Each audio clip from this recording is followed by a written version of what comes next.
So I'm really delighted to introduce to you today Patrick Harvie, Scottish Government Minister for Zero Carbon, Active Travel and Tenants' Rights. Thank you, Patrick.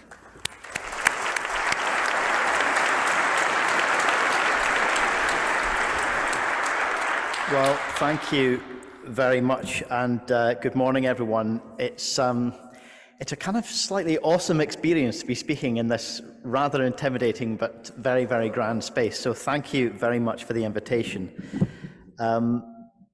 And it is, as you just heard, less than a year. I think it's about 10 months or so since I made that announcement in a statement to Parliament, confirming that we did intend to bring forward changes to building standards to introduce a Scottish equivalent to the Passivhaus standard.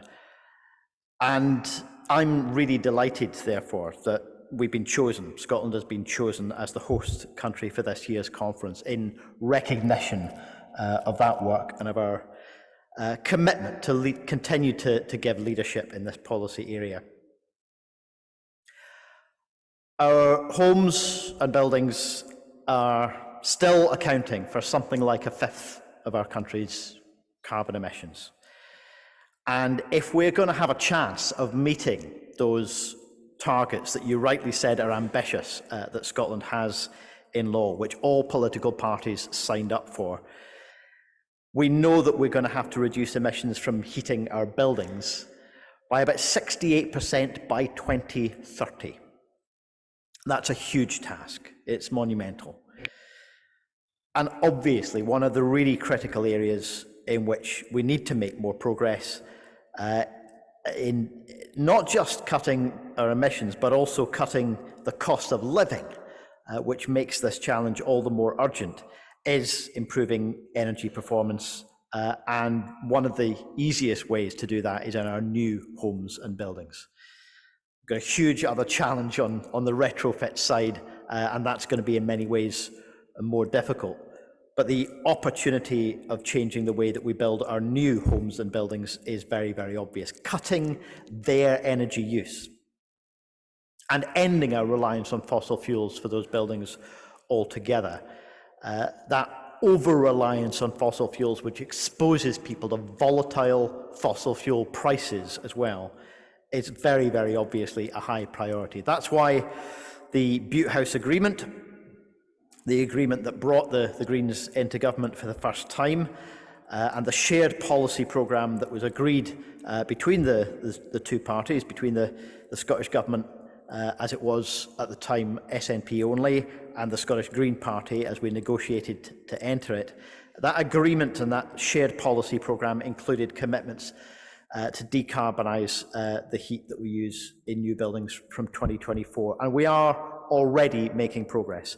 The new build heat standard, which became law in September this year, just a month or so ago, means that new buildings constructed under a building warrant from April 2024 will be built with zero emissions heating systems, whether that's heat pumps, heat networks, other technologies, rather than building more retrofit jobs waiting to happen.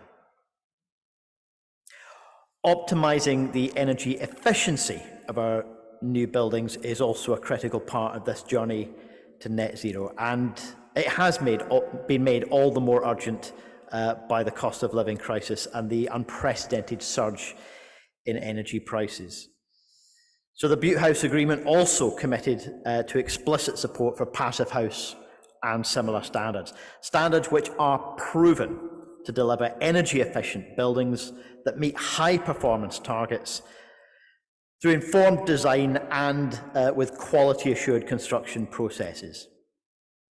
Now, that commitment in the Passivhaus Agreement did align well with adopting the intent of Alex Rowley's proposal for a Members' Bill.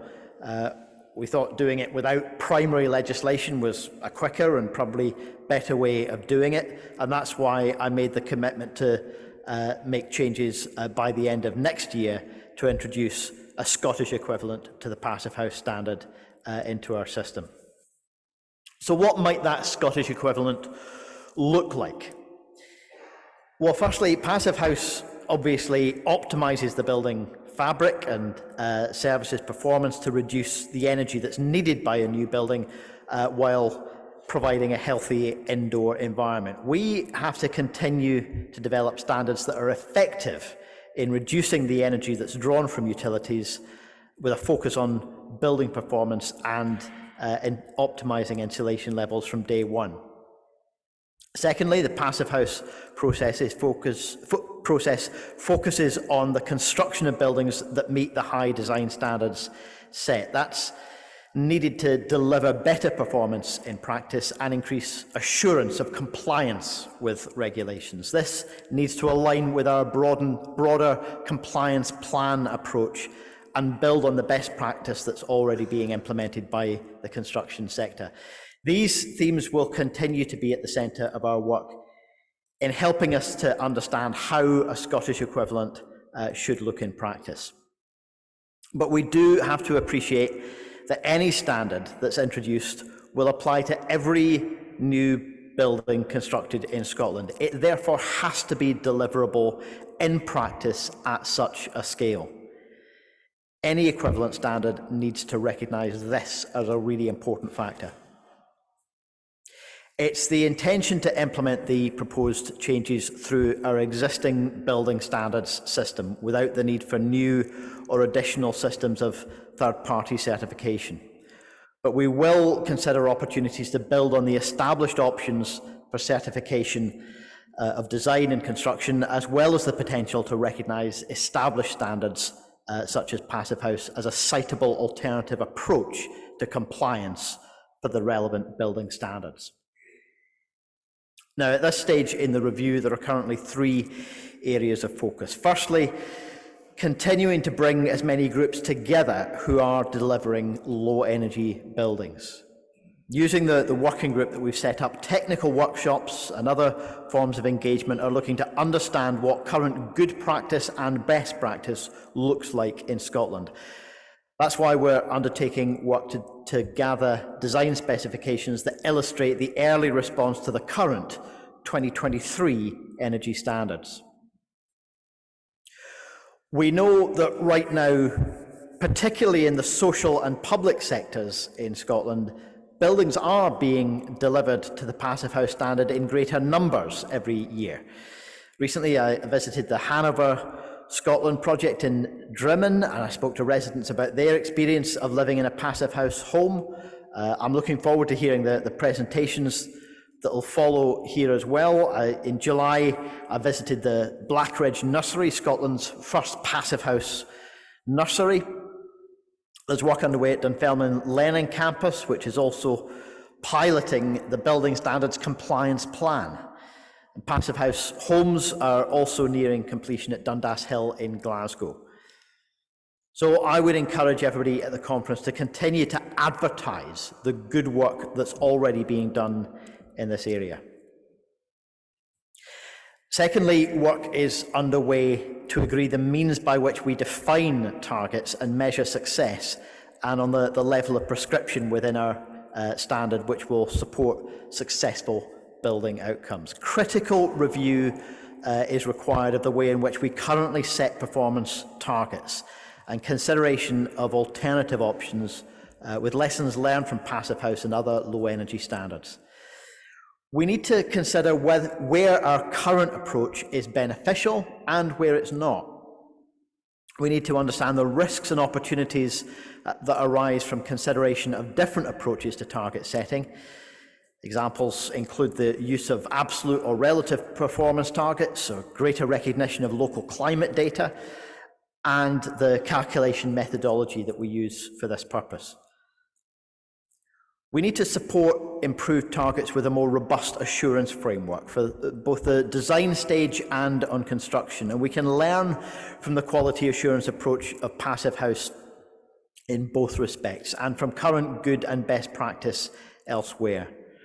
We need to use these to shape a framework, a more evidence-led approach for developers as part of the broader work to deliver the compliance plan approach that we propose for building standards. And thirdly, this review also needs to align with the broader energy policy of the country. We while also taking into account the wider regulatory provisions that are applicable to new developments, recognising the need to achieve an appropriate balance, especially considering ongoing reviews of standards on life safety issues, while also recognising that there are many and varied risks on the delivery of new development and on new homes in particular that also extend beyond the building standards regime.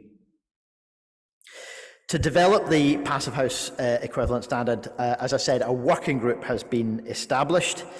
It's a broad group representing a range of stakeholders across the construction sector. I'm really pleased that the Passive House Trust is a member of that group, and I would encourage everybody in the room and online who wants to engage in this review to get in touch with representatives of the Trust.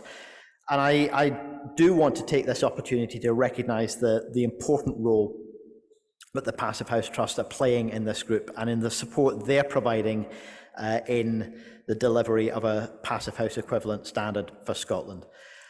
Listen, I opened by reflecting on that commitment that I made 10 months ago to introduce that Scottish equivalent here in Scotland, and I'm here today, 10 months on, very much encouraged by the progress that we've made so far.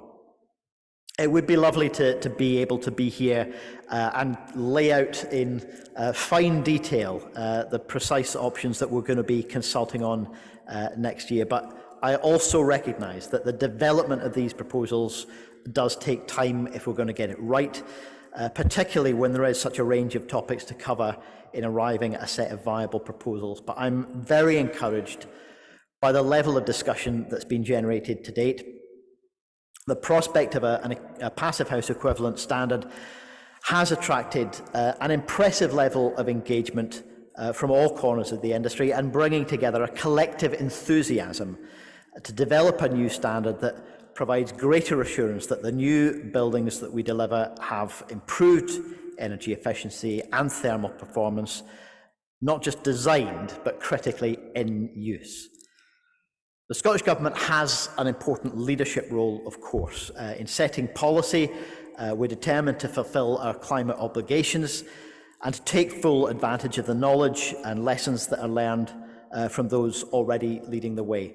And we recognise the scale of the challenge and the need to implement that in a way that's deliverable at national scale. But you are the experts. You have the authority to speak. Yours are the voices that need to be heard in our deliberations and in Scotland's wider understanding of this journey that we're on. So I want you all to continue to be part of the solution and for your expertise to reach as wide an audience as possible. So once again, thank you very much for the invitation to speak. I look forward very much to hearing the rest of the contributions, and I think we've got some time for questions later as well. Thank you very much.